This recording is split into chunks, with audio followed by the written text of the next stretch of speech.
किसान भाइयों, आइए समझते हैं कि मिट्टी का पीएच क्या होता है, ये क्यों हमारे फसल के लिए बहुत ज़रूरी है, इसको कैसे मेंटेन करें, क्या क्या इसके फ़ायदे हैं, क्या क्या नुकसान हैं। इन सब चीज़ों के बारे में आज हम इस वीडियो में जानेंगे, क्योंकि मिट्टी का पीएच हमारे खेतों के लिए, हमारे फसलों के लिए बहुत ही ज़्यादा ज़रूरी है, ताकि हम अच्छे से अच्छा उत्पादन ले सकें। तो इसीलिए वीडियो पूरा देखिएगा।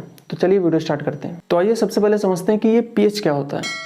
तो देखिए, पीएच एक 0 से 14 के बीच का नंबर है जो बताता है कि हमारी मिट्टी कितना एसिडिक है या कितना बेसिक है। और मिट्टी में पीएच को नापने के लिए एक पीएच मीटर आता है। पीएच मीटर की मदद से हम अपने मिट्टी का पीएच को नाप सकते हैं बड़े आराम से। जब हमारे मिट्टी का पीएच 0 से 5.5 के बीच में होगा तो ये बहुत ही ज़्यादा एसिडिक होगा, और जब पीएच 5.5 से 6.5 के बीच में होगा तो ये हल्का एसिडिक होगा, और जब 6.5 से 7 के बीच में होगा तो ये बहुत ही कम एसिडिक होगा। हमारा मिट्टी बहुत ही कम एसिडिक होगा। और जब एकदम एग्जैक्ट 7 रहेगा, जब हमारा पीएच मीटर एकदम 7 बताएगा मिट्टी का पीएच, तो हमारा मिट्टी एकदम न्यूट्रल होगा, ना एसिडिक होगा ना बेसिक होगा। जैसे कि हमारा जो ये पीने वाला पानी रहता है जिसमें कोई स्वाद नहीं रहता है, वैसे ही हमारा मिट्टी होगा। और जब पीएच 7 से 7.5 के बीच में बताएगा तो हमारा जो मिट्टी होगा वो हल्का थोड़ा सा बेसिक होगा। और जब 7.5 से 8.5 के बीच में बताएगा तो थोड़ा ज़्यादा बेसिक होगा। और जब 8.5 से 14 के बीच में बताएगा तो हमारा मिट्टी बहुत ही ज़्यादा बेसिक होगा। तो आज इस वीडियो में हम इसी पीएच को मेंटेन करना सीखेंगे कि इसको कैसे मेंटेन किया जाए। क्योंकि अगर आप मिट्टी में पीएच को मेंटेन करना सीख गए तो आपका उत्पादन ऑटोमेटिकली बढ़ जाएगा। क्योंकि किसी भी फसल से अच्छा उत्पादन लेने के लिए मिट्टी का पीएच बहुत ही ज़रूरी होता है। तो ये पीएच क्यों ज़रूरी है हमारी मिट्टी के लिए?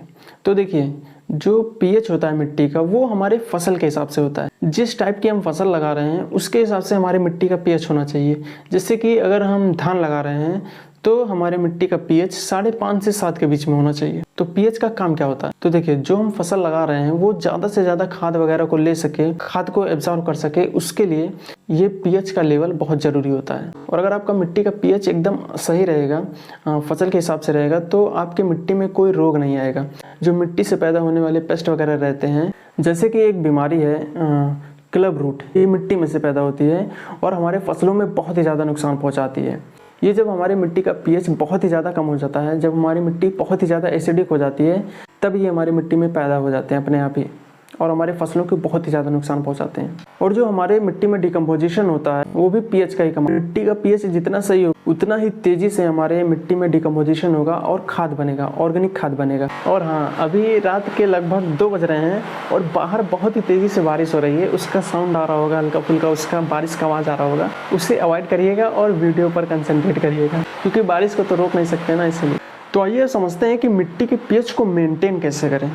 तो देखिए, जब हमारे मिट्टी का पीएच बहुत ही ज़्यादा कम हो जाए, मतलब 7 से कम हो जाए, हमारी मिट्टी बहुत ही ज़्यादा एसिडिक हो जाए, तो इस केस में हम ऐसे पदार्थों का इस्तेमाल करेंगे, ऐसे सॉल्यूशन का इस्तेमाल करेंगे, ऐसे केमिकल्स का इस्तेमाल करेंगे, फर्टिलाइज़र का इस्तेमाल करेंगे जो हमारे मिट्टी के पीएच को बढ़ाए, 7 से ऊपर ले जाए। जैसे कि लाइम का इस्तेमाल कर सकते हैं। लाइम एक सॉल्यूशन है जो आपको मार्केट में बड़े आराम से मिल जाएगा। इससे जो हमारे मिट्टी का पीएच, जो हमारी मिट्टी की जो एसिडिटी बढ़ गई है वो कम हो जाएगी। और भी बहुत से सॉल्यूशन, जैसे कि आप खाद में कैल्शियम और मैग्नीशियम का इस्तेमाल कर सकते हैं। और जब आपकी मिट्टी का पीएच बहुत ही ज़्यादा कम हो जाए, बहुत ही ज़्यादा आपकी मिट्टी एसिडिक हो जाए, तो उस केस में आप नाइट्रोजन और सल्फर वाले खाद को ना छोड़ें अपने खेत में। इसके जगह पर आप कैल्शियम नाइट्रेट का इस्तेमाल कर सकते हैं और ऐसे खादों का इस्तेमाल करें जो आपके मिट्टी का पीएच को बढ़ाए। और अगर मिट्टी का पीएच बहुत ज़्यादा बढ़ जाए, बहुत ही ज़्यादा बेसिक हो जाए, तो उसको कैसे कम करें, आइए समझते हैं। तो इसके लिए हम ऐसे खादों का इस्तेमाल करेंगे जो हमारे मिट्टी के पीएच को घटाए। जैसे कि अमोनियम सल्फेट हो गया, सल्फर वाले खादों का इस्तेमाल करेंगे हम, और जिप्सम हो गया। हरी खाद का इस्तेमाल करके हम अपने पीएच को घटा सकते हैं और इससे हमारे मिट्टी की उर्वरक क्षमता भी बढ़ेगी। इन्हीं सब चीज़ों का इस्तेमाल करके हम अपने मिट्टी के पीएच को बड़े आसानी से मेंटेन कर सकते हैं। और जब हमारी मिट्टी का पीएच हमारे फसल के हिसाब से नहीं रहता है तो हमारे फसलों में बहुत सी बीमारियां देखने के लिए मिलती है। जैसे कि हमारे फसल की डेवलपमेंट, हमारे फसल की ग्रोथ ज़्यादा नहीं अच्छे से नहीं होगी, फ्रूटिंग और फ्लावरिंग की सेटिंग अच्छे से नहीं होगी, हमारे जो पौधे रहेंगे वो मरे मरे रहेंगे, मतलब उनका कलर बहुत ही बेकार रहेगा, वो अच्छे नहीं दिखेंगे, दिखने में भी अच्छे नहीं लगेंगे, और उसमें पेस्ट और डिजीज़ वगैरह और रोग वगैरह आने का ज़्यादा चांसेस रहेगा। तो इसीलिए हमारे मिट्टी में पीएच को मेंटेन करना बहुत ही ज़रूरी है अच्छी पैदावार के लिए, अच्छी फसल उत्पादन के लिए। और हम डिस्क्रिप्शन में आपको पूरा लिस्ट दे देंगे कि हमारी मिट्टी का पीएच कितना होना चाहिए फसल के अकॉर्डिंग। तो आज के लिए बस इतना ही, चलिए फिर मिलते हैं नेक्स्ट वीडियो।